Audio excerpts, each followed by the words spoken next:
کشمیر کے رہنما ہیں اور یہ کانفرنس کے یہاں نمائندہ ہیں محترم سید علی گیلانی صاحب کے، وہ ہمارے درمیان موجود ہیں، تو ان کا موضوع بھی ہے تحریک آزادی کشمیر۔ محترم غلام محمد صفی صاحب۔ اعوذ باللہ من الشیطان الرجیم، بسم اللہ الرحمن الرحیم۔ ان اللہ لا یغیر ما بانفسہم ان اللہ لا یغیر ما بقوم حتی یغیروا ما بانفسہم، صدق اللہ مولانا العظیم۔ واجب الاحترام امیر جماعت اسلامی آزاد جموں و کشمیر، زومائے جماعت، سامعین محترم، خدا نے آج تک اس قوم کی حالت نہیں بدلی، نہ ہو جس کو خیال آپ اپنی حالت کے بدلنے کا۔ ہمارے دستور میں اقامت دین کے نصب العین کے ساتھ ساتھ تحریک آزادی کشمیر کے حوالے سے بھی جد و جہد کا ذکر موجود ہے، اور مقبوضہ جموں و کشمیر میں تحریک آزادی گو کہ روز اول سے جاری ہے، اس دن سے جس دن ہندوستان کی قابض افواج کے ناپاک قدم اس سرزمین پر پڑے، بلکہ اگر دیکھیں تو اس سے قبل کی تاریخ بھی ہمیں یہ بتاتی ہے کہ جموں و کشمیر کے عوام نے غاصبانہ تسلط کو کبھی بھی تسلیم نہیں کیا، اور انہوں نے اس کے خلاف آواز بلند کی، جانوں کے نذرانے پیش کیے، اور یہ سلسلہ آج تک جاری ہے۔ آج جب ہم تحریک آزادی کشمیر کی بات کرتے ہیں تو ہمارے پیش نظر یہ ہوتا ہے کہ جموں و کشمیر جو ایک اکائی ہے، جموں، کشمیر، لداخ، گلگت بلتستان، آزاد کشمیر، اس سارے علاقے کو اس کے عوام کی آزاد مرضی سے اس کے مستقبل کے تعین کا فیصلہ کرنے کا حق حاصل ہونا چاہیے، اور یہ ایک ایسی بات ہے جو نہ صرف ہم بلکہ ہندوستان اور پاکستان بھی تسلیم کر چکے ہیں، اور اقوام عالم نے بھی سلامتی کونسل کی قراردادوں کی روشنی میں ہمارے اس حق کو ریکگنائز کیا ہے، تسلیم کیا ہے۔ اور آج تحریک آزادی کشمیر سیاسی سطح پہ، عسکری محاذ پہ اور سفارتی محاذ پہ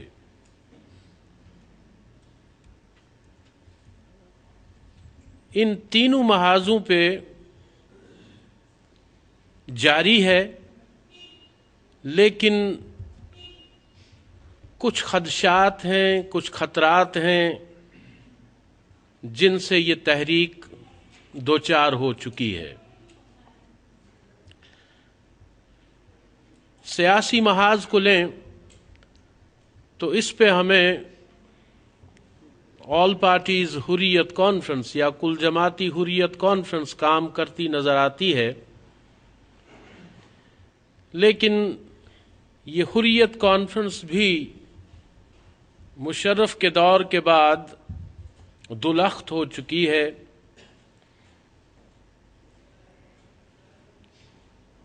پرویز مشرف کے دور میں جب اس نے نت نئے فارمولے پیش کرنا شروع کر دیے تو سید علی گیلانی اور ان کے ساتھی پرویز مشرف کے ان فارمولوں کو مسترد کرتے رہے، جبکہ آزاد خطے سے سردار عتیق احمد اور ان کی مسلم کانفرنس اور دیگر کچھ لوگ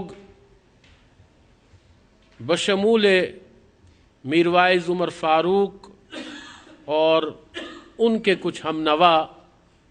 وہ ان فارمولوں کو تائید و حمایت کرتے رہے، جس کے نتیجے میں وہ حریت کانفرنس جو عالمی سطح پہ تسلیم شدہ ایک پلیٹ فارم تھا جموں و کشمیر کے عوام کا، اور جسے خود آزاد خطے سے بھی یہ حمایت حاصل ہو چکی تھی کہ حریت کانفرنس ہی ریاست جموں و کشمیر کے عوام کی امنگوں کی ترجمان جماعت ہے۔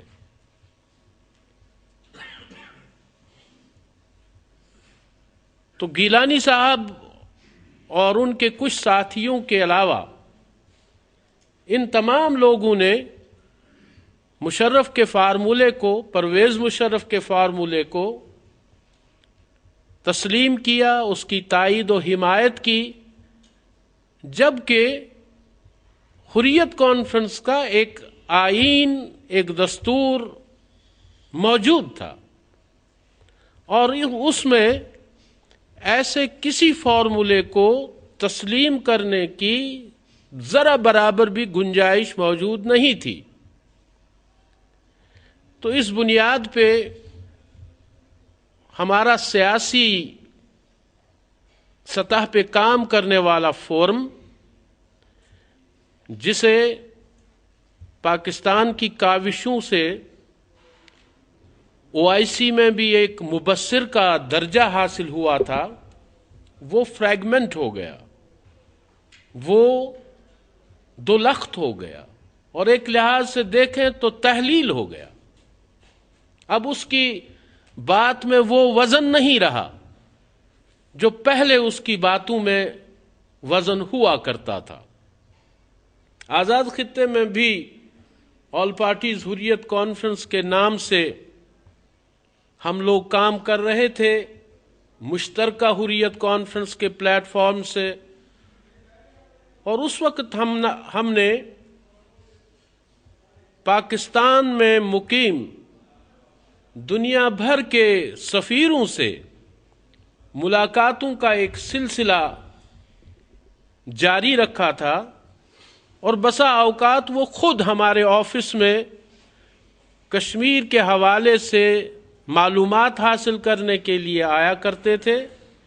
یا وقتاً فوقتاً جو مختلف ڈیولپمنٹس ہوا کرتی تھیں